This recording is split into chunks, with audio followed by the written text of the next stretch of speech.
Bingo Blitz rules.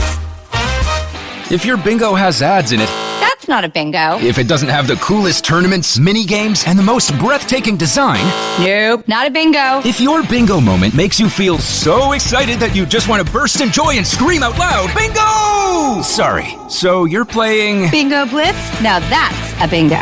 Discover a world of excitement with Bingo Blitz, the #1 free bingo game. Download Bingo Blitz and play for free. Now that's a bingo. Being a marketer's no sweat. You just have to manage dozens of channels, launch hundreds of campaigns, score thousands of leads, and okay, fine, it's a lot of sweat. Unless you have HubSpot's AI-powered marketing tools to help you do all that and more. Get started at HubSpot.com/marketers. With something like 5 million podcasts, finding a really good one can take a ton of time. So let me recommend one. It's called Something You Should Know. I'm the host, Mike Carruthers, and in each episode, we discuss topics that can be really helpful, like how to read people better, the psychology of crowds, or fun things like the story of Legos, or why you probably wouldn't be here if it weren't for horses. Something You Should Know is the name of it, wherever you get your podcasts.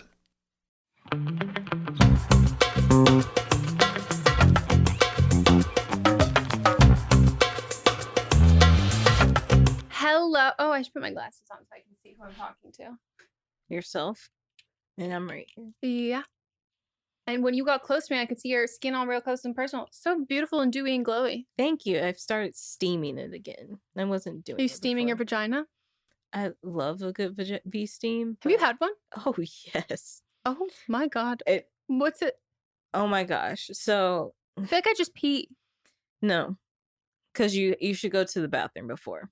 I don't have a great bladder, so I feel like I mean I pee constantly, but like it's different because like when you sit on like a regular toilet, it's not warm with herbs infusing your vagina. So they put like it's supposed to be this thing where it like releases toxins, which I don't believe in at all. no, you have a liver. Yes, like And if you don't, you have other health things that you do Yes. to help with the toxins in your body. right. Don't believe in it at all. I just like to feel good, you know? So just imagine like a nice, warm, minty herbal steam in your vagina. Like it just Right now, feels you're good. giving me Vicks Vapor Rub energy, and that is Not nothing I burning. want near my No, vagina. but like Vicks burns. This is Minty. not- but it's like a York peppermint patty taste of Nope. sensation. Too icy. Too It's not icy icy. though, but it's warm because of the steam. Because the steam is warm. So like imagine like a warm mint though. Oh, it feels good. The me- Like I have a picture of myself in Enjoying. Euphoria. Yeah, and I just want you to see. It's I'm been ready. a while. Let me see if I can find the I photo. can't look at you, gooping left, right, and center. As long as you keep it to just this, and you don't become, which you never would. But you know those people who just get a monthly colonic, and I'm Oh, like, no. that's so not good for you. No. This is like once a year little treat for the cooch. She's been so good all year. It's like a reward. Wow. Oh, here it is. First, your skin looks flawless. I had just gotten a facial. Wow. So like, what is it? Do you sit on like a porta potty? It's like if a toilet seat was wooden.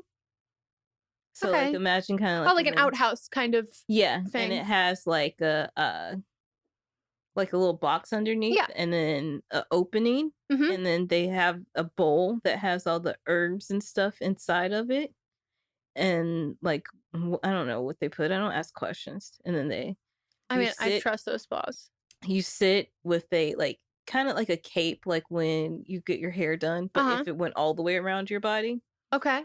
They come in after you've seated yourself and then spread them, and then they slide it underneath. But the cape's covering everything, so they can't see anything. Do you feel like a chicken about to get stuffed? No. Well, I guess some people might, but because it's kind of like the same. I just felt, look at my eyes. Look at that. Well, I mean, they're glistening. Yeah. Your skin's glowing. Your eyes are I glistening. had just gotten a facial. I had a massage. I had my whole body scrubbed. You had your whole steam. And then after I got, because when they do those full body scrubs, they get between your booty cheeks too. They get up in there. They get right up to the vagina. I trust those women more than Me too. anyone in the entire world. Like if I had to get a pap smear performed by anyone who wasn't a doctor, yeah, it would be someone who works at one of those spas. So they get right up at your vagina. So this is like because you've had every other part of your body touched at this point. Because they've washed your hair. I had my hair washed too. Oh my god, you make me want to go. I want to go. I haven't been to a crane spa. That's what this is. I know. Yeah. I haven't been to one in so and long. So every part of my body had been touched except for getting up in those crevices. So this was the icing on the cake at the end of the Did you just feel like you've just been like a hard reset? Yes. Like thinking about like factory reset settings. Thinking about it right now, I'm like, I gotta go get back. Yeah, me too. I'm literally just like, I like showered last night and I'm like, I need to be that clean. Yeah. Oh my God, I love that. I went like right when everything kind of started opening up and I had on my mask the whole time. It was perfectly fine. It's clean anyway. Yeah. Constantly. Well, a lot of people there wear masks. And they wear masks prior anyway. to the pandemic. Exactly. I trust those women with my life. Yes. Oh, wow. Oh, damn, I gotta go. Like I really damn, we should go. Yeah. We should go Patreon vlog. I went to that one because Jocelyn and Lily did a video on it. Oh. And so I went to that because I saw them do it. And I was like, I want to go there. And then I started going regularly. It's so good. Yeah. It's so good. Oh, damn. God. Like, and now we have to sit here and do a fucking podcast and we could be getting our fucking ass cheeks scrubbed. Get them spread wide open and then pleasantly steamed after. You can't though. Like if you go get a wax, you can't do them on the same day. V-steam and wax. Nobody is waxing my vagina. I know. I had a sugar one time and it was before the movie when we had to have our snatch patches, which is like the little naked strip. Fucking Sasha, her vagina hair didn't get long enough to shave it. Karuchi backed out. And then it was just tugging then at that point. So she couldn't do it because it was like too much. She's like, I got my legs out. I was like, you bitch. Then there's me. And she was like, you were like laughing, crying, screaming. Like you sounded like the Grinch. Like there were everybody in the other room was like. When I used to get it done regularly, I would get drunk before and take a Tylenol. And that's not good. Nope. Now I started, you know what I started doing now? Ball trimmers. I get that. I've heard that works really well. It works so good. And I don't have to wear I have sensitive skin. It's not nearly as sensitive as yours. I tried an electronic one. I'm already sensitive. Good. Yeah, those no ingrown hairs. Like you get smooth. I tried and it did not do. Maybe I should need a different one. Was it a specific ball trimmer one? I don't remember. I think that makes the difference because if it's just like ones that dudes use like for their mustaches and beards or whatever, it's not the same. Whatever it was, my fragile skin did not enjoy it. This one just, and you're done in like less than a minute. You do it in the shower? I sit on the toilet and do it. That's like a V-steam. Yeah. Yeah. Yeah. Okay. Yeah. Well, I need to shave now, so maybe I'll place an order on Amazon. Hello, welcome to another episode of Don't Blame Me, starring me, Megan, and our resident V-steamer, Melissa. Woo! We are an advice podcast where we deliver wonderful, amazing, life-changing advice, and you ask for it, so we give it to you, unless we don't want to. Oh, look, this is a cute picture of us. Oh my God. First of all, you stunning. Me, bridge troll. Like, that is so bad. Please watch the video version so you can understand what photo I'm talking about. The video version of this podcast is available on Patreon. Support the show and support Melissa's bank account so she can continue to treat her punani with some peppermint patty steams. Are you ready to actually? I guess we should give you the number. You might. How does this podcast work? Will you call in? What even is it? What the fuck is this? You call in. You watch Melissa shake her titties if you're on Patreon. That was just my shoulders. Not a tit was shaking. You can shake your shoulders that your tits are moving. No, this is titty movement. This is shoulder. It was movement. residual. Yeah, it's not the same. Retidual. And they didn't even see it because my computer's covered. Oh, what a shame! What a shame. You might be wondering how we give this wonderful life-changing advice to our viewers, and that is because you call, you leave voicemails, you tell us what's happening in your life, and we give you the best advice that we can. What we lack in credentials, we make up in for opinions. I was perfectly synced. And we're in person. Amazing, flawless, wonderful. So if you want to call for an upcoming episode, you can leave us a voicemail at 310-694-0976. International listeners, you can send us an audio message at meghanpodcast@gmail.com. Got to keep the audio message and the voicemail under 3 minutes from the time that you start talking. Like you know, press beep. Now I'm talking after the beep. After Megan's done talking. After I'm done talking. Re-record it. This thing is so old. Yeah, it's true. We ask that you let us know your ages in the call. If there are multiple people involved in the story, what their ages are, your pronouns if you want, and their pronouns as well. And we want you to write it down beforehand, practice, pull out a timer, make sure it's under 3 minutes, but then also make sure you have as much information as possible so it's relevant.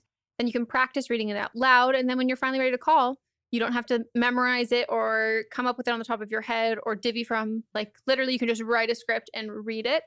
And then we can give you the best advice. And maybe we will change your life. Maybe we will ruin your life. But either way, you're welcome. How are you doing? You know, I'm exhausted. Yeah, absolutely exhausted. Well, I don't know. What'd you do this weekend that you asked me to come to an hour before we started? If nothing says Megan at that like, moment. If I would have saw it then, I would have made it. But I think it's like actually the most like perfect description of like how I am. So Mott's bought tickets for like a movie in the park in LA, and it was Brandy, Cinderella, and we love. In case you're new here. Oh my god, yeah, no. In case you're new here, like that is Cinderella. When I was a child, and I was going through like it was a really hard time at home during this specific time, and I needed a Halloween costume, and my dad like went to like the fucking Halloween store that like pops up in the year, and it was like, oh, she loves Cinderella. He bought me. It was my only time ever having like I always wanted one of those fucking polyester Halloween costumes. So my first time getting one, he grabbed one and I was like, that's not what Cinderella wears. And my dad was like, oh, it's the cartoon one. And I was like, okay. But like, that was like, no, Brandy Cinderella is Cinderella. Like that is my Cinderella forever and always. So the week before was my birthday and Mott's had bought movie in the park tickets at the Hollywood Cemetery for A League of Their Own. So he bought those tickets and we get there for the last weekend and we finally like, you know, we get in, we like scan our tickets, we do all of that and we get to where the movie is. It did feel a little bit weird that like to watch people kind of cut through, like not walk on like the side part and like cut through and walk over people's grave. Like that made me like supremely. It doesn't bother me at all. I used to live next to a cemetery and people would be like, oh, you live, and I was like, it's just a body. Like, it's not like a person's actually in there. I think it's literally just proximity. Because for me, the only associations I have with graveyards are like, I was very young, really didn't understand what it was. So like the concept that like my loved ones who had passed were like 5 feet underground, dead and 6 feet under. Oh, sorry. 6 feet under and like dead and decaying like skeletons. Like it just really, it was very odd to me. And also like people I didn't know, but like were family members who had passed before I got there or ones I did. Like it was only like a once a year thing. And it was like a very, I don't know, it was a very weird, serious thing that was like not explained to me well as a kid, which I like recognize now. I'm like, I mean, odd. I didn't live next to it until I moved here. So it wasn't like a child. Oh, yeah. No, so I don't have like driving by them, you know, whatever. But it feels a little weird, people just walking all over them. So we round the corner and we see it is jam-packed. Like it is like people shoulder to shoulder. I haven't seen a single person wearing a mask except for a worker there. And we are like walking around. We're there like an hour and 45 minutes before the movie starts and there's no room anywhere. There's nowhere to sit. And everyone who's sitting next to each other, like everybody is shoulder to shoulder with everyone else and no one is wearing masks. I just look at Mats and he goes, let's just go home. And I was like, I'm sorry. And he was like, no, it's totally fine. Like there's nowhere for us to sit. And if we found somewhere to sit, like we're not going to enjoy it. We're not going to be able to see the screen and we're just going to be next to people breathing in our mouths. And like, we don't want to do that. So then I forgot about Brandy Cinderella literally until like 20 minutes before we needed to leave. And I was like, oh, didn't you buy tickets for like, didn't you say you had something like this weekend? Like you bought tickets for a while ago? And he goes, oh my God, Brandy Cinderella. I was like, Brandy Cinderella. And he was like, it starts like, and we are like rushing. And both of us thought we were going to get there and it was going to be the same thing. And I was like, I'm not gonna like call her and tell her to come if we find out that it's like totally crowded. So the second we see that it's not crowded, we get there. I text Melissa. And again, this is like the most me thing ever. I don't remember to text you. prior, don't give you a heads up, like, hey, we do this thing. It's not texting until, hey, right now, please. And then I text like 1,000 fucking times. And just like, in a span of 15 minutes, you're like, I was working out. But next time you will come. There's no way that they can't do this again. I wonder if they did the League of Their Own in... They did an Amazon brand deal. Yeah. I saw it online afterwards. That's why it was packed. Yeah, because they had a whole section for influencers, I think, towards the front. But Brandy Cinderella, we saw in the park. It was amazing. It was way more low key. It was less of like, some of the, if you're familiar with LA, like you are probably, even if you don't live here, you're familiar with like the Hollywood Bowl. I'm not Hollywood Bowl. Hollywood Forever Cemetery movies showing there. And a lot of people go who are really into like traditionally spooky stuff. Even if they're not into the movie, they are like, it's a cult following for that specific location. This one wasn't there. Old Hollywood things too. Yeah. So this one wasn't there. So it was just like much more family oriented. It was really sweet, not to rub it in, but they did have a Cinderella and lots of little kids who came and took pictures of Cinderella. Was she black? Yeah. Okay. Just making sure. Kiki played her. Oh, yeah. Oh, of course I know. Yes, the version that Brandy did, because it was the Roger and Hammerstein. And the biggest crime of all. And Nene Leakes was the fairy godmother. Whitney Houston. And Nene. Wow. Nene can actually sing too. Yeah. Yeah. It didn't last long. She got fired. I'm not surprised. But the biggest crime of all, though, the Brandy Cinderella is not on Spotify. Yeah. Did you see my message to you? Which one? Should have been the tip off that they're doing, like the original cast is getting together from Brandy Cinderella, and they're doing like a special. Yeah. And so that should have keyed you in. That would have gave you like the tip off that it was coming up. But I sent it like a couple days before. Oh. So next time. I was going to ask you if you wanted to get together to watch that together. Yes. Okay. I have not watched Brandy Cinderella. I don't know, maybe 5 years, 6 years, maybe a little more. My brain fog makes me forget where I live, everything. I have not forgotten a single word to any of those songs. Mott said that like his favorite part was just like, he was like, it was really like sweet. Like not only was he watching me like mouth all the words, be so excited, but he was like, I'm just looking around and it's mostly women, but he's like, I'm just seeing a bunch of women. Most of them are older than me. And that's what I was like, he was asking like what the age range was. And I was like, it's definitely older than me. They came out when I was like three something. Yeah. And he was like, it was just so cool to like just see all these like women in their like 30s singing along, like cheesing ear to ear to this. He was like, that was like really sweet. He loved it. He thought Whoopi was the best part of it. He did also love Jason Alexander. That was it. They have to do it again. Like it was just so well done and everybody was so excited. They literally had princess crowns to buy for everyone to wear. And so that makes me think that this was either a fan request that went like wonderfully well and people loved it. It's the anniversary too. That's why they're doing the ABC special. Oh. Or I was going to say, or they've done this before and like people know and they love it. Yeah. But it was just great. It was just so great. And like, I'm not one for like cheering in movies, but there is something different when you're watching Brandy Cinderella in a park and like her and the prince kiss and you just take care of and go, woo! Like it was just wholesome and sweet. What about you? Anything new with you? I went to the Never Have I Ever premiere. I got to be 2 feet away from Mindy Kaling and I love her so much. I know. And that's the only reason. Well, I like that show a lot, but like I was there for her. Yeah. Not your cousin. We were on the pink carpet. The cast was right there. Specifically Mindy. She was the last one to get there. Of course. Star behavior. Because it was like the limos were pulling up and I just kept looking. I was like, I don't care.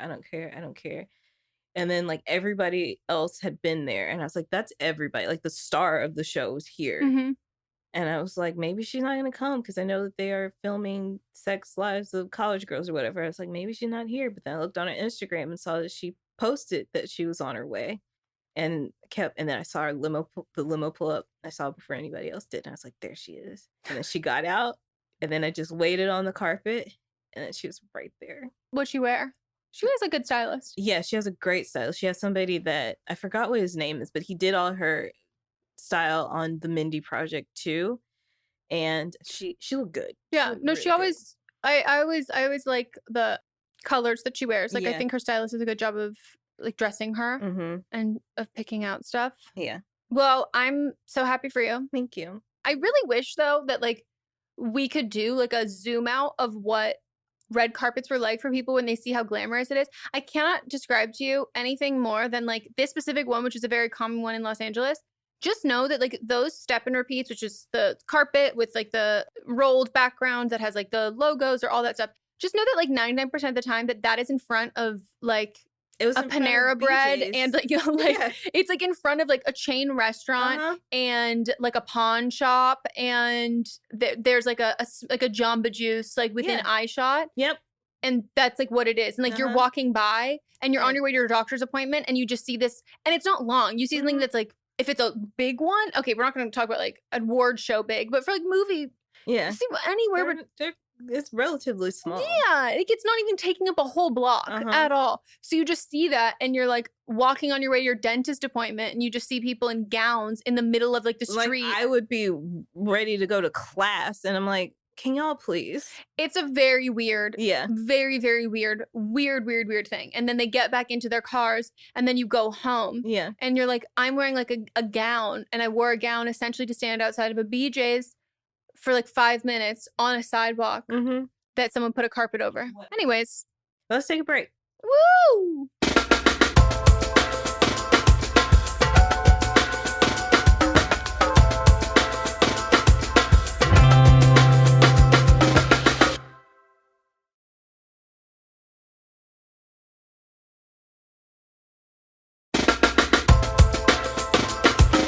And we're back from our break. We're going to get into the calls. Roll the tapes. Hey, Meghan and Melisa. I'm a 26-year-old female in a monogamous relationship of 8 years. Recently, my boyfriend, let's call him Drew, age 28, came out to me as polyamorous. I felt blindsided at the time, but I'm not entirely surprised considering we broke up a year into our relationship due to him being fearful of commitment. I told him I would be okay with pursuing an open relationship after we are married and after he's had a vasectomy.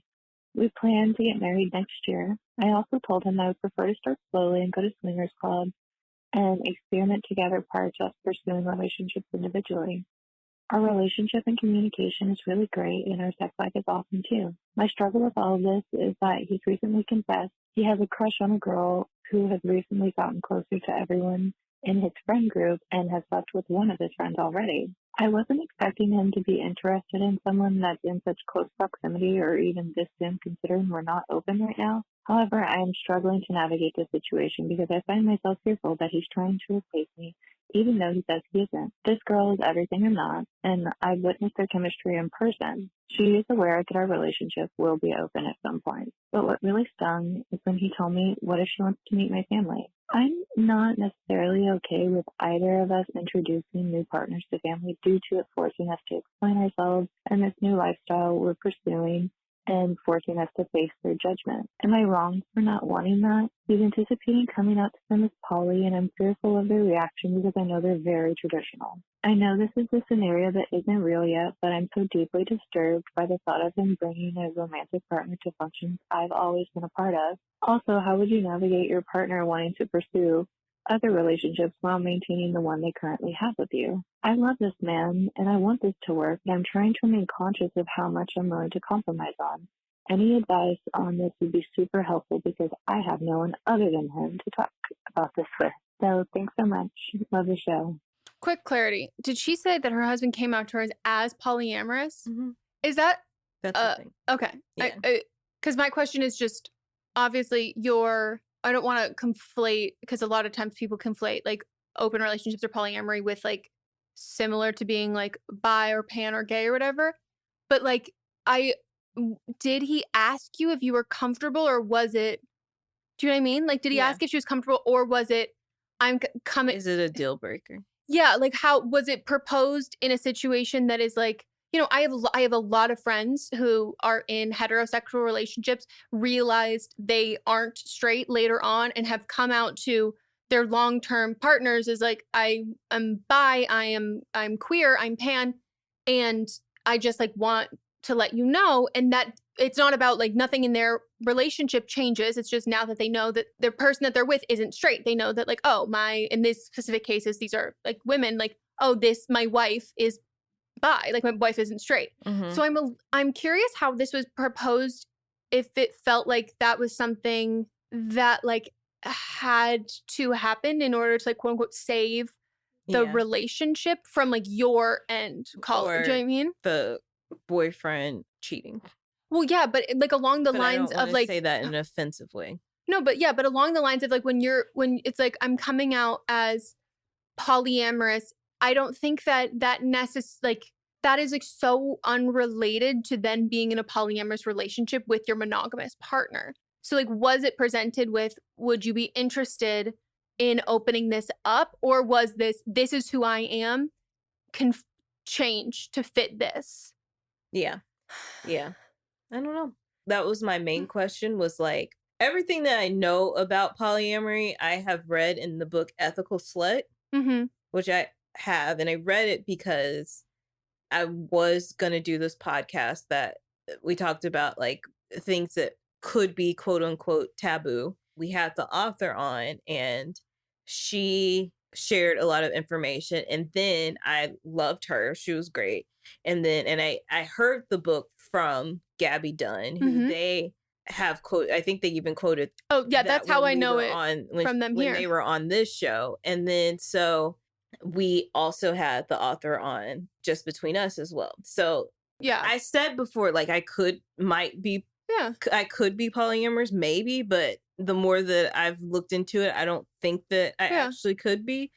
And from what I understand is that everybody in the polyamorous relationship should be open and honest about it. And to me, it doesn't seem like that you, the caller, like this is not necessarily something that you actually want, and you're putting kind of like stipulations and stops and starts on it because, and I might be reading this wrong and I apologize if I am, but it seems like you're agreeing to this because you want to keep your boyfriend. And you said that you called him your boyfriend. You're not engaged yet, but you said that you would be open, this is correct, open to exploring it once y'all are married. Yeah, and you said you want to get married next year. Yeah, but you're not engaged because you keep calling him your boyfriend. Do you actually want this is my question. Like, do you actually want to be polyamorous? Because with the information that you're saying, you don't want to be. And then also, you don't like that he's already showing interest in someone else. Like, if you're polyamorous, I don't think you can cut off, like, if you like someone else or not, you know, like you can control like acting on it, which he's not acting, but you've seen chemistry, and it seems like you're very jealous of this, and you actually don't want this. Like, you weren't ready. He was honest with you, like, I have a crush on this person.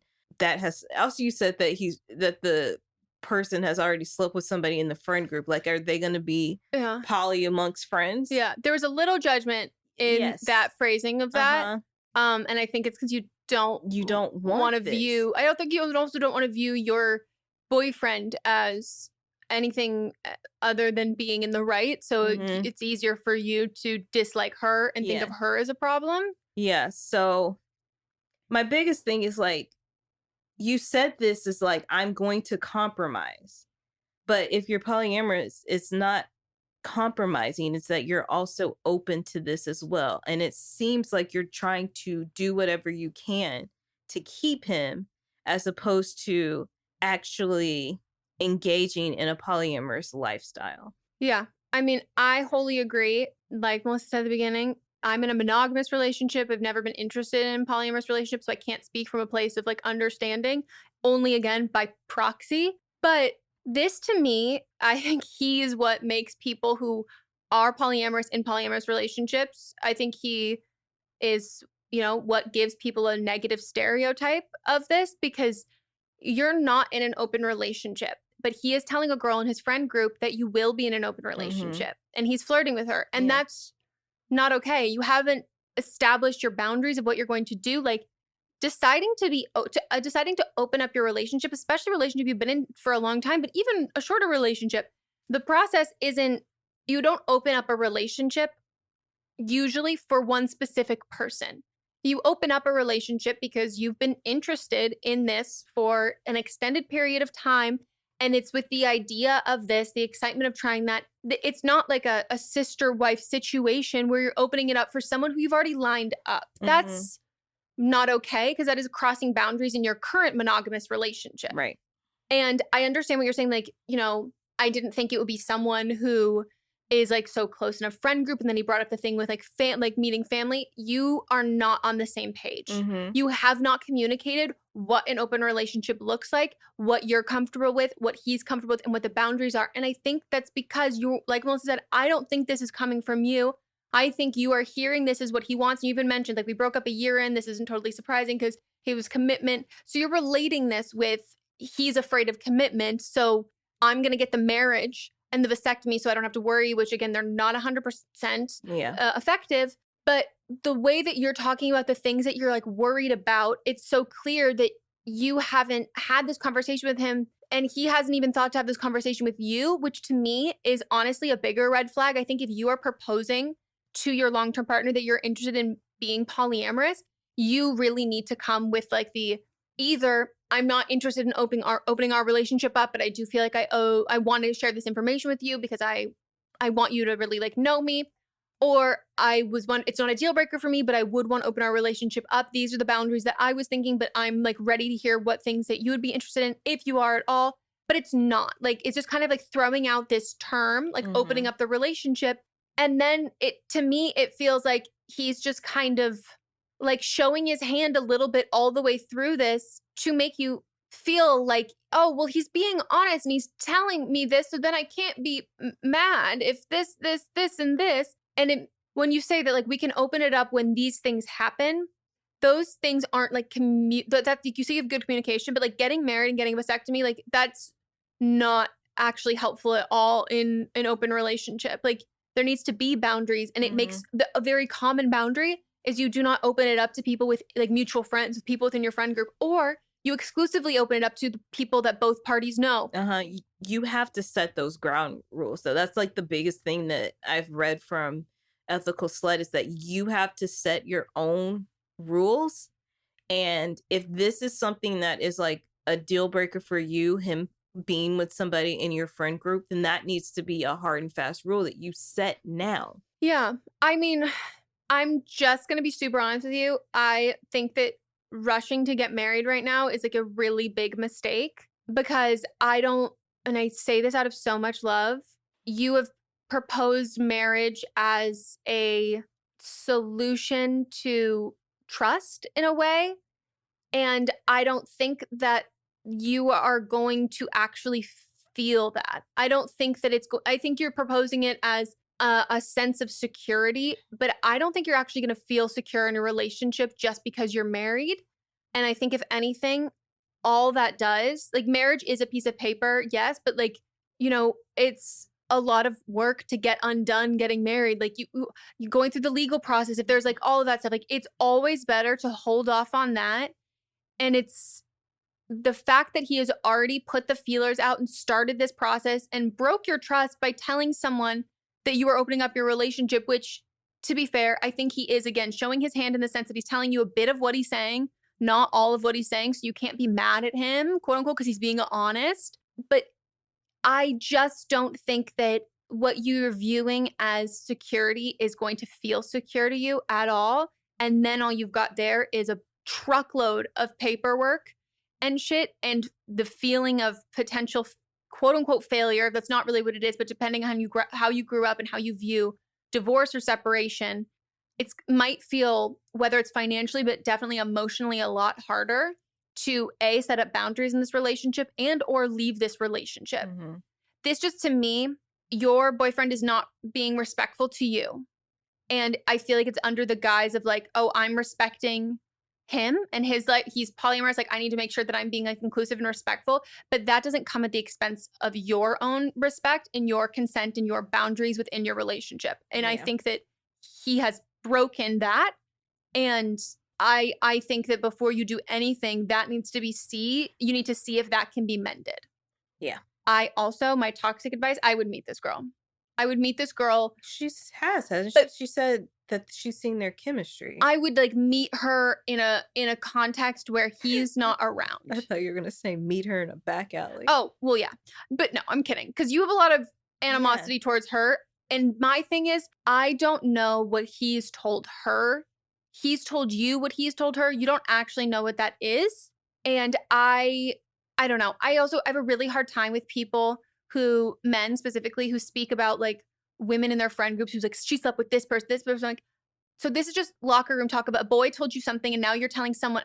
You don't even know that that's actually true. Like, you don't know any of that. And like, I really don't like when we speak about women sleeping around allegedly with these kind of narratives. And then he associates her with opening up the relationship, which makes you associate the relationship with opening up the relationship with her. And you haven't talked to her. Like, you don't know her. And I think she might have some more information than you do. Or maybe it's been abundantly clear that he has been emotionally cheating with her. But I just don't think that he respects you. And I think that you need respect to be in a relationship, and you can't respect him enough for the both of you. Yep. I'd be so upset. Yeah, me too. All right. Next call. Hi, Meghan and Melisa. I am 29. I use she, her pronouns. My friend, I'm going to refer to her as Lily, is 32 and also uses she, her pronouns. Lily and I have known each other for about 7 years. We've become very close. I used to live with her for about 2 years during COVID. And during that time, we became very good friends. Where I did lose some respect for Lily is right when the vaccine came out. She claimed to be too scared to get it. She said she wasn't anti-vax, but because it was so new, she would take time before getting the vaccine, yet still hasn't gotten it, and used to take ivermectin as a preventative. So, of course, we thought about that, and I lost a lot of respect for her. And I was been triple vaccinated. I got vaccinated as soon as it was safe for me to do so. And eventually I kind of had to stop talking to her about it for my own mental health. And I wasn't comfortable living with someone unvaccinated, yet at that time I wasn't able to move out. She got COVID twice. She got it in 2020. And then unfortunately we both got it at the beginning of this year, which thank goodness I was vaccinated because it sucked. Anyway, fast forward to now, I moved out in May. And despite that, we have remained close friends. Where I'm struggling now is I was recently diagnosed with stage 1 breast cancer. Lily has absolutely been there for me. She's been very supportive. As you know, medical bills become insane. She kindly created a GoFundMe to help support me, and she's been there for me. I did have a lumpectomy back on my birthday a few weeks ago, and thankfully it was a success and I'm able to remove the cancer. Yet I will still have to undergo chemotherapy in order to prevent the cancer from ever coming back. Where I need some advice is regarding being exposed to someone that's unvaccinated during this treatment. And just want to say, I plan on asking my oncologist and nurses about this as well, but I value both of your opinions and wouldn't mind hearing what you guys would maybe do in this situation. No matter what, I want the people around me to be wearing N95 masks, but would you guys be comfortable being around someone unvaccinated at this point during this panini? And if you're not comfortable either, how would you approach this topic? Lily is a very, very sensitive person and will likely have a big reaction. I don't really want to deal with that either. So if you could help me out, I really appreciate it. And I love you guys. Thank you so much. Bye. You can't be stupid and sensitive. Yeah. We do not like to be around people that are that haven't been vaccinated. If we know for a fact that they haven't been vaccinated, I don't like people who are not vaccinated. We also wear our mask everywhere we go. Also, we both have compromised immune systems too. So, I mean, we're not in the same situation. No, where, it's not. You know, you have a support system, and Lily has been part of your support system and has also raised money for you. And it's a new for you. This is a time period, and it's a very scary time. And you know, chemo is not something that everybody goes through. And I'm so happy that that they were able to get the lump out. So, and I'm sorry that you're going through this, but the thing is, like, your health is so important, especially right now. And anybody that doesn't understand that should not be physically around you. I can't even say like present them with the facts, because all the facts are there. Yeah. Everything's there. It's been 3 years at this point. Like, everything's there. Lily can read about it. And Lily has chosen not to do that. Lily is choosing not to protect her friend that she says that she cares so much about. Lily is putting your health at risk because she's choosing ignorance. So I would say, Lily, I really appreciate you being there emotionally for me. I appreciate everything that you've done in my life. I appreciate you setting up the GoFundMe. But at the end of the day, none of that really matters because you're not putting, I understand that you don't care about your own health. You're not putting your health first, but my health, I'm sick. Like I'm sick and my immune system is compromised severely. And you not getting vaccinated and thinking that you can come around me, what you're doing is essentially bringing a harmful weapon and pointing at me and hoping I don't walk into it. Yeah. And so I cannot allow you to physically be around me at this time. I love you, but you can't physically be around me. I know you're going to be worse. But no, I think that's very nice. I'm trying to put myself in the caller's position because this is a tough situation. It's very tough. I just want to say, if this was like, if you were my friend, this would be like the bare minimum. Like, I think like starting a GoFundMe, that's nice. I'm not trying to discount it. Like, I'm not saying that like someone shouldn't have started a GoFundMe for you. Like, I think that's like very important. I have a childhood friend who is currently in the process of being diagnosed with cancer, and another one of our friends set up a GoFundMe, and like that, I saw that and I was like, wow, I'm so glad that that they're still friends. Like, that's so sweet to see. But like Melissa said, none of it actually matters when you're hypothetically caring, unless you're practically caring. And practically caring is actions. And actions aren't fundraisers. Actions aren't like words of kindness. Actions aren't verbal or nonverbal support. Actions are like preventative medical measures to ensure the best of their ability that you are safe. And even if I was vaccinated, I mean, I am vaccinated, but if I was your friend and I am vaccinated, but you are currently going through chemo, if you need me to come see, I will be like, whenever you need me, let me know. I am isolating for 14 days beforehand. I am not going to the grocery store. I'm getting everything delivered. I'm wiping everything down that gets delivered. And I am making sure that if I'm testing my temperature every day, I'm testing myself every day. If I have any change in symptoms, that I will not be around you. Even I'm gonna N95 mask on. I will put on a whole fucking hazmat suit. I will do all of that as a vaccinated person to see someone, to be there for someone. I also, as a vaccinated person, would not assume that my presence is welcome with somebody who is immune compromised, ever. I'm never going to assume that they want me there. I will ask, if you want me there, I can be there. I can do all of that. I will offer my support. I do not think that my friends and the people that I love value my presence and will assume a risk of their own personal safety for that. I don't think that. I know you said that she's sensitive. I don't know. I have a really... Fuck your feelings. Like, feelings aren't facts. I have a really fucking hard time with people as adults who we recognize them as like, oh, they're really sensitive, so I have to tiptoe around how I talk to them. That to me is what you do with family. That's what you do with like people who you might have, it's not like a narcissistic, really toxic relationship, but it's a little bit more difficult. You don't do that with friends. I'm a firm believer, and I'm not going to have to water down what I'm saying to be pleasant for someone else to ingest. Like, if you can't just take the facts and like what's actually happening, if that makes you feel personally attacked, if you make me having cancer about you, that is the biggest fucking red flag to me. Like, the absolute biggest.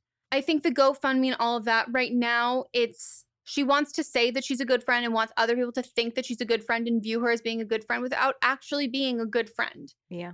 And I don't think you can be a good friend without getting vaccinated if you're able to.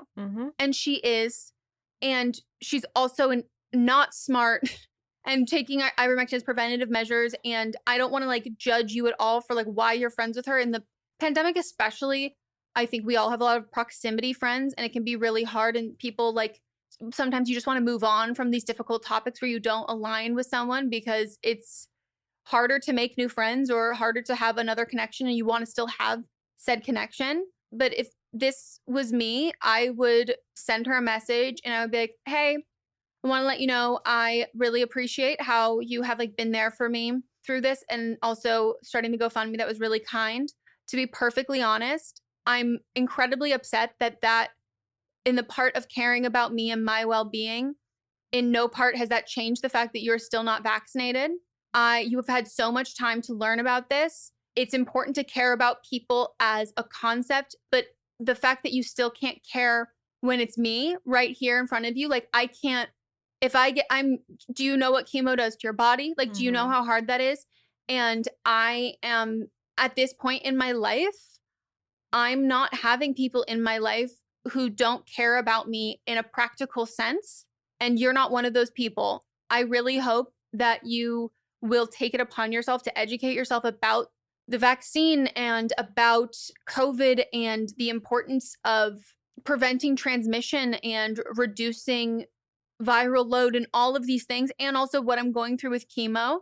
And I really do hope that that will change your perspective and you will be vaccinated and also understand why you need to then go within to the anti-vax communities that you've become a part of, because she inevitably has if she's taking ivermectin as a preventative measure, and educate the people in your lives who you have been vocally anti-vaccine, COVID vaccine about. And she's gotten COVID twice, so like, well, then it becomes survival bias.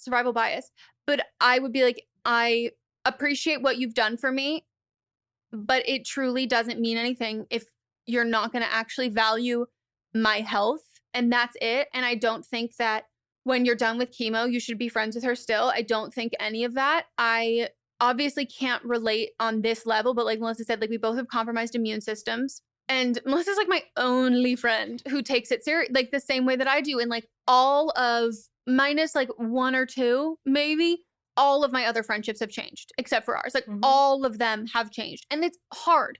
And it really sucks to see that, like, you know, at first, the beginning of the pandemic, when it kind of started to feel like, wow, does it feel like I'm all alone? Like, what do you mean? Like everyone's viewing this and not viewing this. And then it just, we had the science and we had that. And then also, I mean, I've personally been dealing with long COVID since I got COVID, and seeing how, you know, you justify people's reactions to things by being like, we'll all be the exception to the rule. Like maybe they're not taking it so seriously, but like if it happened to them or happened to, like they totally would. And it's not the case. And it's really hard to deal with, especially like when you are like sick, to have that kind of recognition.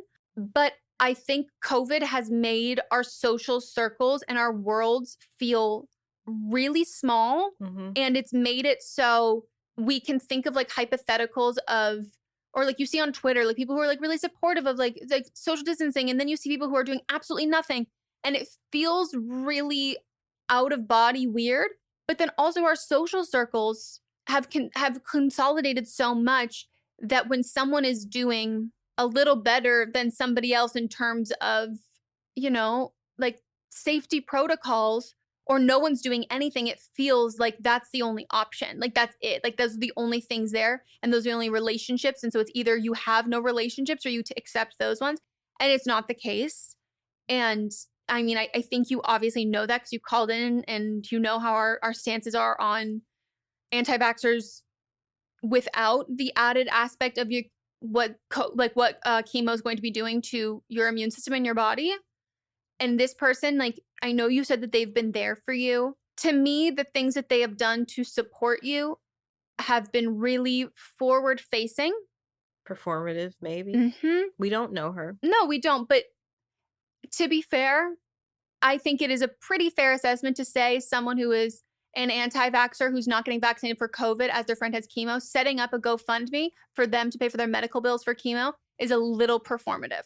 Because it's like, oh, I care so deeply about this. They're going through this. How can we, like, please contribute what you can, do what you can to help. You want to ask people to donate money, which they should, but you're not even willing to go get a free vaccine. That to me is just so gross. And that paired with you saying that she's sensitive feels like she does a lot of things for the recognition, and having to mitigate your response to something that she's allegedly doing for you, to me screams someone who's doing things for praise, and anything other than praise is bad. This makes me really upset.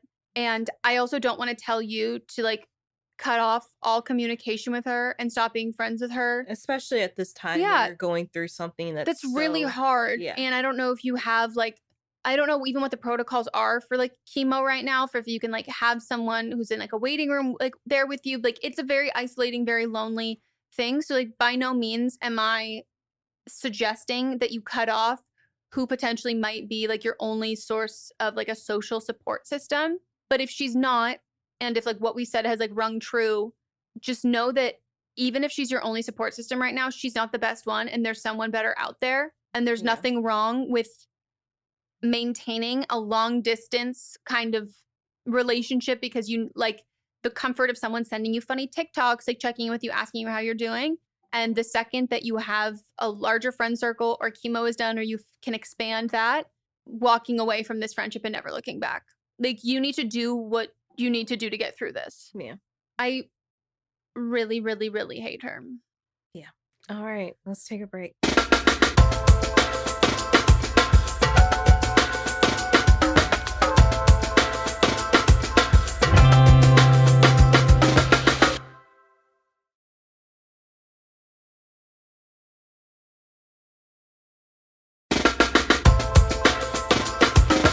Okay, on to the next one. Hi, Meghan and Melisa. I'm 27 years old. I have she, her pronouns, and in 1 month, I'm going to be going to my first work conference in a new city, and I'm very excited. It'll be me, my boss, and 4 of my coworkers. 3 of them are under me in leadership hierarchy. I hold a team lead position, so I do have a level of leadership role. I don't have firing power, and I'm not involved in disciplinary action. My role is to be a leader, train new staff, be involved in quote-unquote big picture meetings with leadership, and take on extra responsibility as needed. I've been working there for over a year, and I really, really like this job. We were picked at random who can go on the trip, and I was super happy that myself and a couple of other people that I like get to go. However, one of my coworkers, who is a very vocal Trump supporter and a heavy conservative, will be going with us. She's 24, uses she, her pronouns, and has been with the company about 6 months now. She's one of my coworkers that's considered to be under me. I'm really nervous, honestly, because at work she'll find ways to bring up politics, and I think she thinks we're all on the same page. I never engage, and I change the subject pretty quick because I don't want to get involved in a political discussion at work. I love my job, and I don't want to be seen as unprofessional in any way, so I just write her off usually and move on with my day. But I find it especially tricky in the leadership position because I know I need to set examples for people. I don't see her often since we work mostly remote and are only required to be in the office once a week. So I'll probably see her twice per month, absolute max. However, at this conference, it's likely we'll be spending lots of time together in and out of the conference setting, and I'm scared I won't be able to hold my tongue for 4 days straight. We're flying there as a team, staying in the same hotel, and obviously going to the conference and doing things together afterward. I don't want to avoid everyone altogether because I'm really excited to go and experience the city. I'm also excited because my other coworkers that I'm close to will be there, and I want to spend more time with them. I'm just afraid that I won't be able to keep my cool being constantly around this other girl, and if she brings up politics or just say things that I think are dumb, as much as I think she will, I'm going to get angry. So any advice or assistance would be appreciated. Hopefully I got all the info we need in here. Thank you so much. Bye. I desperately need to know where you're from and where this work conference is, because you sound so excited. Yeah, like sounds like fun. Well, this is why I'm like, there has to be a catch. Like, not that like this isn't going to be fun, but there has to be a reason why you're so excited that it's going to be so fun. Well, a lot of work conferences, it's like they have these like things that like speakers set up, and that's not the fun part. The fun part is all the free food and booze after the that you eat. But I mean, it probably has to be like a city that you've either never been to that you've wanted to go to. That's like, I like can't imagine that you're in New York City and you're going to a conference in Iowa and you're like, fuck yeah. Sometimes you just want to get away. Like, if this is my first work conference, I'm going to be excited about it. You are? Yeah. That's because the work conferences that you've been to, you've kind of been like on stage, right? Like, yes, but also, and it's different in the entertainment field. Yeah, no, so my question I was gonna ask you is like, is it the same feeling as like going to, I guess I have to like just take about it not with it has to be early on. So like, I guess like Playlist Live would have been a work conference like when I was first going, and we were stoked because we were just like getting hammered and raging. Exactly. Think about it like you have to go to work, but there's like a field trip, like the fun field trip of like that's still work, but it's work outside of work with the food and the booze. You're just getting drunk on someone else's dime. And, you know, networking, and which, like, if you're going, it's like, fun. Yeah. Okay. That makes a little more sense. Yeah. But I just, because I don't have like a normal like job thing. So also like a lot of it's not, some things are comp, but not all of it's like free. So I'm like, well, now I'm paying to hang out with like people that I work with. Conferences. Oh, it's all free. It's all free. Oh, okay. This is exciting. The company should be paying for all of it. Okay. If it's not all free, sorry, but it should be all free. Okay. That makes more sense to me. I'm a little confused how what she's doing is not unprofessional. Yep. Me too. And my thing is like, I don't think anyone doubts my political affiliation, but I think since she believes that everyone's on the same page, that means that you might be carrying yourself in a conservative way. I'd be really embarrassed. And maybe don't, like, she feels comfortable enough to speak, and maybe, you know, like drop this goes into like our game that we're gonna, where you just drop things like climate change, you know, just, oh, it's hot, climate change, say things like that. Ooh, I saw that the UK has approved the new vaccine, can't wait to get my next booster, which they have, so that means we'll probably get it in within the month. What else? What's another good one? There are some that are like, so to me, I don't even know how conservatives like bring them up without sounding, because I was just like, how do you? Oh, gotta make sure, remember to bring my birth control on the trip. Oh, yeah. See, mine was like, I can't even be creative. I was just like, immigration. Like, I was like, I don't even know how you form a sentence about like I just don't think that's one you can. I don't know. I mean, here's the thing. I do agree with you. Like that, like, you know, planting the seeds to show that that's not what you align with.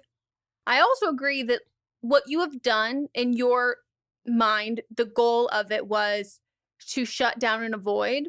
That hasn't worked. All that has done is made you a passive participant in this, to the point where she thinks you align yourself with her views. Mm-hmm.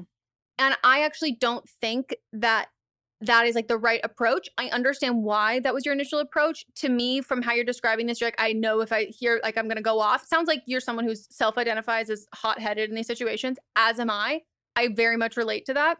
And so there is a way to shut it down that is professional while making your position really clear, and with weaponizing yourself as a victim, which is, I think, what you need to do. So the next time you say it, like, say her name is like Ashley. Like, she starts bringing up, like, Ashley, I'm sorry. It's just, that makes me like supremely uncomfortable. This is a work environment. And I think talking about politics and, you know, not believing in, you know, being against like civil rights or human rights in this, like as a woman in the workforce, I'm feeling supremely uncomfortable and unsafe with this conversation. Scare the shit out of her. Yeah. That you are, if you're a white woman, I don't know if you're a white woman, me as a white woman, this is the time, if she is also a white woman, you've referred to her as this conservative person who has very horrible ideas, but this is the, you know, white woman tears, bad in 99% of this. This is the moment to me where I'm like, you need to victimize yourself to her. She's below you. If you make this be like, oh my gosh, that makes me mortify her, embarrass her so she doesn't do this to anybody else. And that is not unprofessional. What she's doing is unprofessional. And that reaction tells her what she's doing is unprofessional, and mention that it makes you uncomfortable and feel unsafe you can even specifically say, as a progressive woman in the workforce. Yep. And that's what it is, because you're not making your position clear by shutting it down. A lot of those people could talk to a fucking cardboard box about it. Like, they actually are not, they're talking to talk. And I do think that you should, like, I don't know what position you have. I don't know if you're at a company that is like large and has an HR department, or if you have like an HR, if there's like, they go through a certain, you know, organizations that do, when you have like those like educational videos you have to watch about like employee interpersonal training. Yeah, that stuff. Like, if you have like a handbook that you were given, or if there's an online resource, like looking about how your company, whether they have their own specific standards or they align themselves with a specific kind of, this was the education that we gave for HR, for our employees and all of that, how they view speaking about politics in the workplace. because the professional thing to do is, if she is speaking about this, which is not considered an okay thing, especially at a work conference where there are other people who are not specifically from your location, your job, there are other people there, she's representing the company. I would, before you even go on the trip, I would just pop your head into HR's office, like, hey, can I pick your brain really quickly for a second? I don't want to get into like names or anything. I'm not actually sure if this is against our policy at the office, but I just want to make sure that I am on the same page, that we're all on the same page before I go to this conference, because I know I'm not just representing myself as an employee, I'm representing the company there, and I want to make sure that I'm doing so adequately.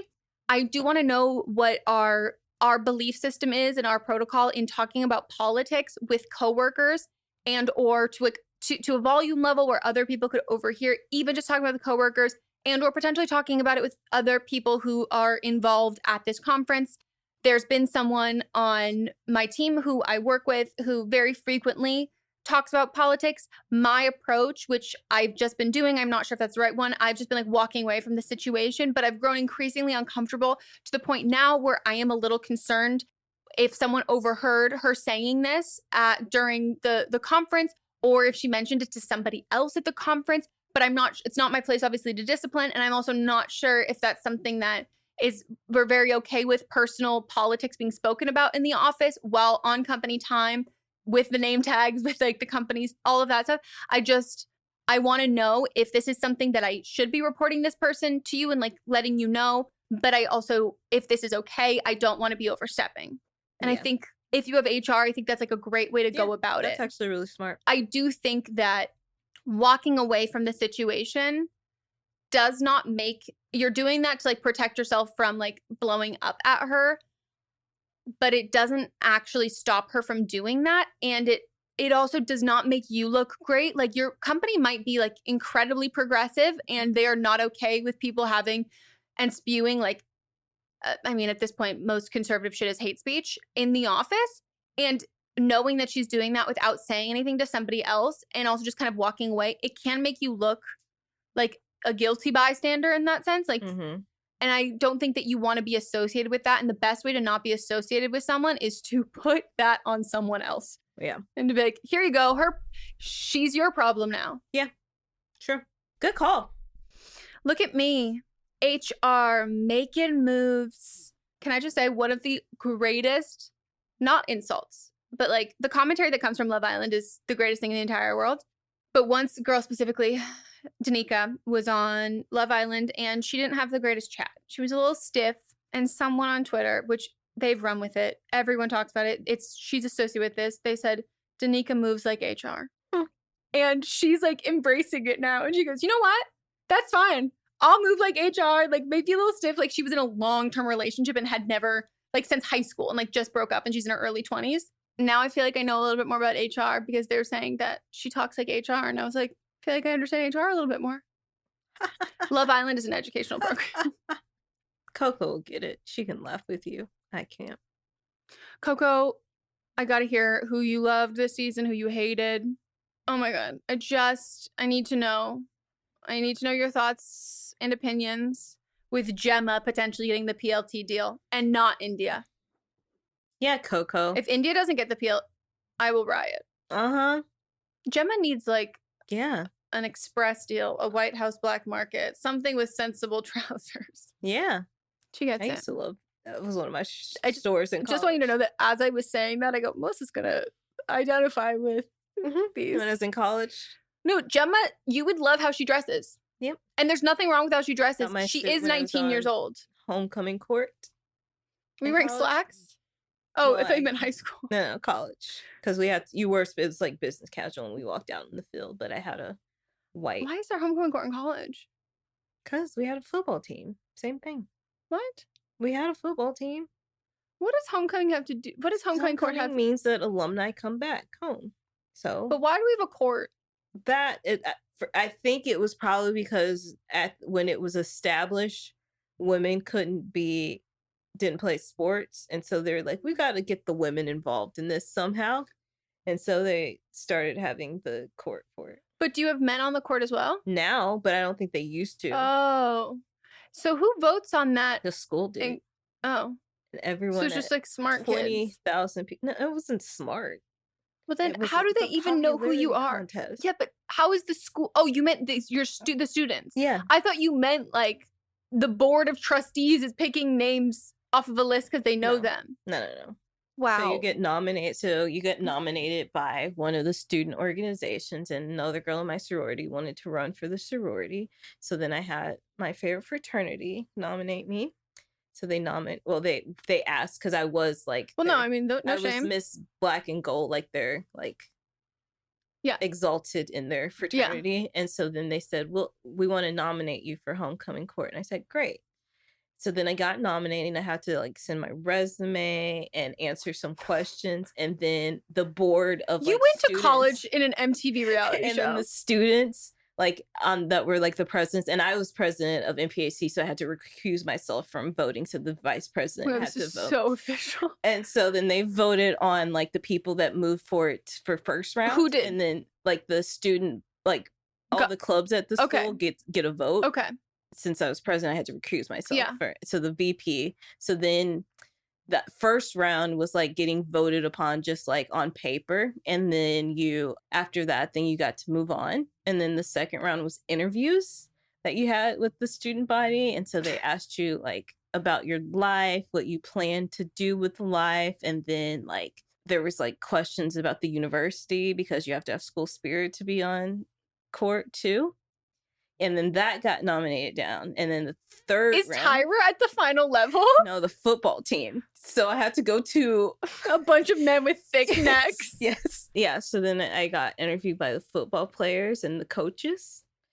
And like I literally sat in front of all of them. It was the seniors because it's for senior stuff. So I had to sit in front of all of them, and they asked me questions and stuff. And I was like, I never fucked any of y'all, so this might not work in my favor. But it might work because now you have the potential to fuck. Then I got chosen, and it got narrowed down. Probably like 100 people got narrowed down to 5. So what do you get? Recognition. That's obscene. That's actually obscene. You get to be in the parade. So you get to ride in a convertible and then wave at people. And then they call your name at the football game that has thousands of people there. But so did your high school. And it was way more though, way more. Then your parents are also involved. So they like announce you at the football game over the loudspeaker and who your parents are. And then they walk you onto the field, and you also get to just like sit on the field during the game. And then everybody's like little girls think you're like a princess. I had no idea this happened in college. Yes. Wow. Before we get into Don't Blame Them, I do think this is a great opportunity to comment on the Instagram. If your college had a homecoming court, I would love to know. If your college is more like Melissa's, or if it was more like mine, where it's a lot of decrepit, rundown houses where people are making drugs and, rogue police officers shooting up, as well as sweltering heat and just barf. Yeah. Anyways. Should we play Don't Blame Them? We should. Don't Blame Them is where a listener will call in with their own advice pertaining to a call we had played on a previous episode. Maybe you have personal experience. Maybe you agree with what we said. Maybe you disagree with what we said. Or you just have your own insight of something that we didn't mention that you feel like might be helpful or productive for the original caller or our listeners. Hi, Meghan and Melisa. I'm a longtime listener, and I love the podcast. I'm calling in for a Don't Blame Them for your most recent episode, addressing the caller who had a boyfriend without a high school diploma. I agreed with what you all said, but I just had some perspective to add. I have some similar experiences. I'm 27, and my boyfriend is 32. I've been with him for 5 years, and we met at work. At age 28, he hadn't graduated from college yet. He has a chronic illness, Crohn's disease, and has been hospitalized a number of times throughout undergrad and failed enough classes that he was on academic probation. And then he just never finished his last 2 makeup credits. When he first told me, he was so nervous to come clean that I thought he was going to tell me he cheated. This has been a huge source of shame and anxiety for him on top of his already stressful health situation. He has since graduated, but it required a lot of reassurance on my part that I loved him for who he was and not for his degree. He has very low self-esteem when it comes to school and a healthy dose of trauma as well. I did have to help him through making a few phone calls to the university to get enrolled in online school, but I wouldn't consider that mothering, just being a supportive partner. He is now working towards going to nursing school, but I anticipate it's going to be a long uphill battle for him, given his health history and anxiety around schooling. I, as his partner, am okay with this. I'm in medical school and I'm very type A, so I have enough drive for the both of us. He has been my main support through my ups and downs, my stressful schooling, and just being an overall wonderful and sensitive partner. I tell you all this to ask you to introspect about why you feel your boyfriend not having a degree is such a deal breaker for you. What is it that you want from a partner? Is it drive? Is it a higher level of education? It's okay to want those things, but you may never get them from your boyfriend. Because even if your boyfriend does succeed in graduating from high school, he might not ever become an academic, and you need to be okay with that if you stay together. He probably has a lot of trauma around schooling, and that's going to require therapy to unpack. And I would like to add that there is a component of the patriarchy in here as well. People often comment that I'm more driven or traditionally successful than my partner. I've learned to just let it roll off me, but it does signal the ways in which we find men valuable often correlate with their status or financial contributions to relationships. I'm not saying that's how you think, but it's just some food for thought. Be gentle and tread lightly when you talk to him about this subject. Do your best to be non-judgmental. He may need a healthy dose of therapy before he's ready to tackle school again. Good luck. Yeah. Solid. Yeah. I think there's like a very huge difference between like mothering your partner and having your partner express something that they want to do, and then asking what are the steps, how can I help you achieve that. And sometimes like administrative stuff, like making phone calls or scheduling things, that can be like, for me specifically, like, that's like very helpful. And it's just working towards a common goal, but it's not you can't have a goal for somebody else. Yeah. Yeah.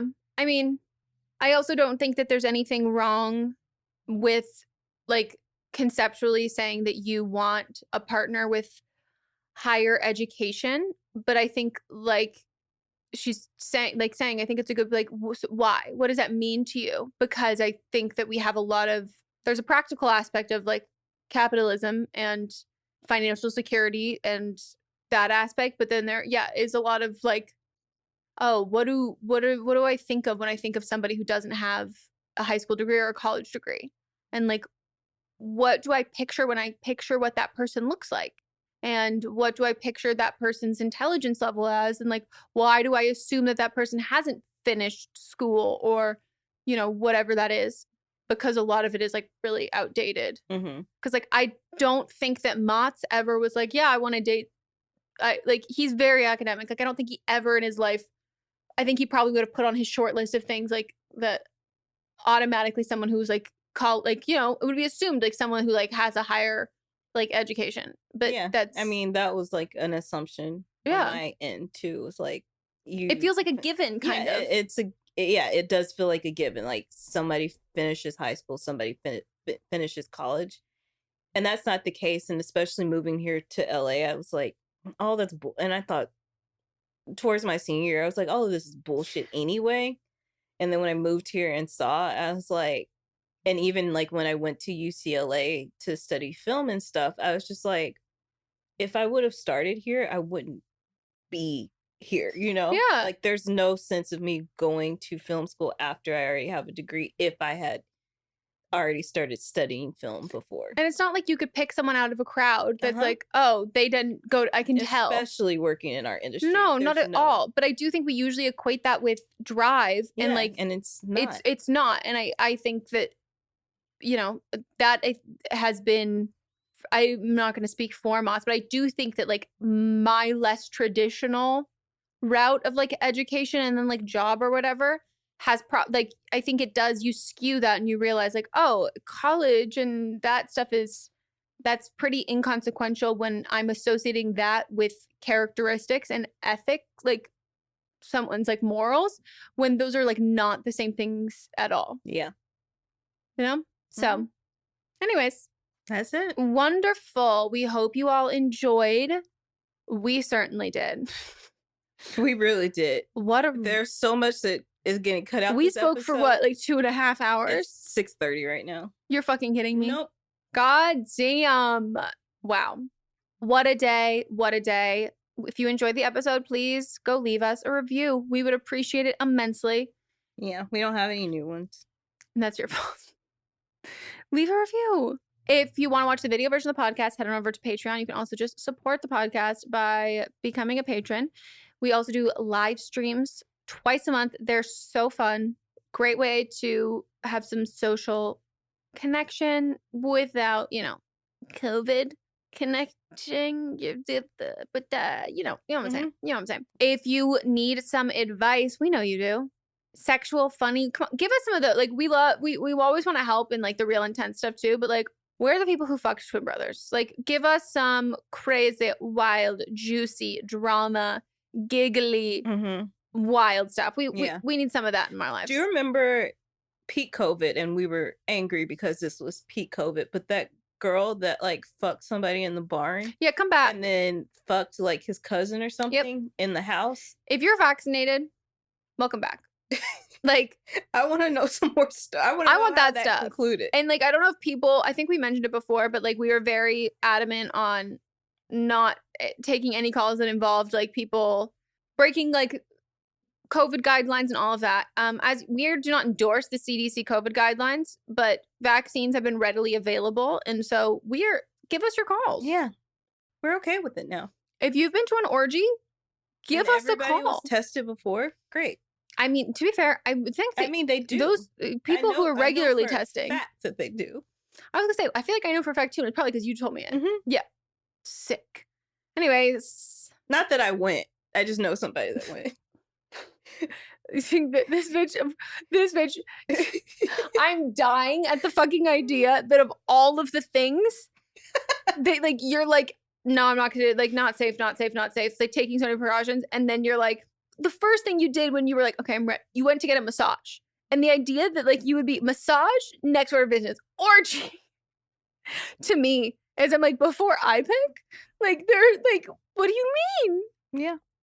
That's a lot of people. That is. I know some people that just go and watch. I can't even watch people kiss on TV. They just have sex with their partner, but they watch everybody else. No shade to anyone else. Like, I literally can't even watch people kiss on TV. I get so uncomfortable. You want to know something weird? What? And I didn't know it was weird until I had vocalized it as a child. I was like, I really like watching people kiss. Shut the fuck up. Your parents, your poor... I told Megan, my sister. Oh, then she was like, okay, horny. Yeah. Well, she's younger, so she didn't get it. But so you were corrupting her. It gave me little tingles. And I didn't know what that was then. That's actually so fucking funny. Yeah, I have the exact opposite. But I like never even put two and two together that like my therapist was like, why do you think that is? And I was like, oh, damn, bitch. Okay. But because I was like, it doesn't really like affect me if I see like a gay couple on TV, like kissing or anything like that. She was like, and I was like, oh my God, everything is childhood trauma. I was like, fucking hell. I was like, whatever. No, but I did watch, to be fair, if it gets like intense with any, I'm very uncomfortable. But like, I'm like, I like can't watch people like peck and kiss on The Bachelor. I'm like, ugh. Well, that's different. First of all, it's performative in a way that like they just want to look hot, but they don't. When it's like somebody on TV that's supposed to be like acting, it's a different type. I just need to know that they kiss, and I'm like, great, and then I can't watch anymore. It makes me so uncomfortable. People are like, do you watch porn? I'm like, do you think I can watch porn? We saw The Photograph together, right? Yeah. Okay. I remember when we were in the theater and you're like, no way she just came. His hands are visible. Because we were like the only ones there. It was just us at matinee showing. Okay, the end. Yeah. Goodbye. Bye.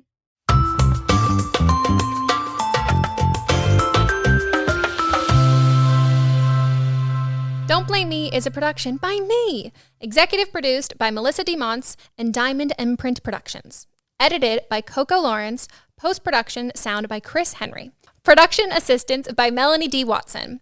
Music by Ryan Hunter and Giacomo Picasso. What's up, everyone? It's Noah Daniels. Hey, y'all. I'm JJ. Hey, guys. It's Kat. And we're your hosts of the Real Hauntings podcast, where we bring on guests to share their first-hand encounter ghost stories and supernatural experiences. Now on to the trailer. I've been warned to not tell this story, but I think because of the way it ends, it's okay to tell this story, because some people say that with certain entities, to like speak of them or talk about them or in any way like portray them as powerful will attract them to other people. The creepiest thing about it to me is a lot of times it would wait for me to notice it. Like it would just lay its arm out like this, and then I'd be like, where is it? Where is it? And then I'd see it, and then it would just slither back. For more information on the Real Hauntings, Real Ghost Stories podcast, make sure you check out real.fm to learn more about our podcast and many other amazing podcasts.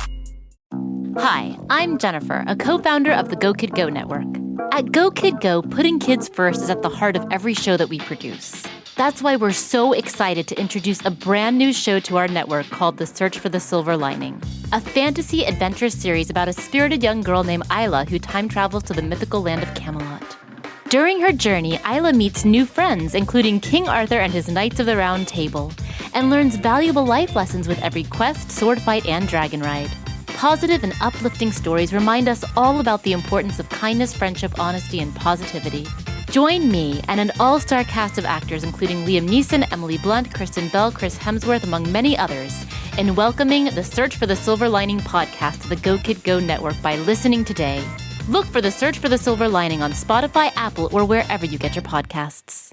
Hey, are you ready for some real talk and some fantastic laughs? Join me, Megan Rinks. And me, Melissa DeMonts, for Don't Blame Me, But Am I Wrong? We're serving up 4 hilarious shows every week designed to entertain and engage and, possibly enrage you. And Don't Blame Me, we dive deep into listeners' questions, offering advice that's funny, relatable, and real. Whether you're dealing with relationship drama or you just need a friend's perspective, we've got you. Then switch gears with But Am I Wrong, which is for listeners who didn't take our advice and want to know if they are the villains in the situation. Plus, we share our hot takes on current events and present situations that we might even be wrong in our lives. Spoiler alert, we are actually quite literally never wrong. But wait, there's more. Check out See You Next Tuesday, where we reveal the juicy results from our listener polls from But Am I Wrong? And don't miss Fisting Friday, where we catch up, chat about pop culture, TV, and movies. It's the perfect way to kick off your weekend. So if you're looking for a podcast that feels like a chat with your besties, listen to Don't Blame Me, But Am I Wrong on Apple Podcasts, Spotify, or wherever you get your podcasts.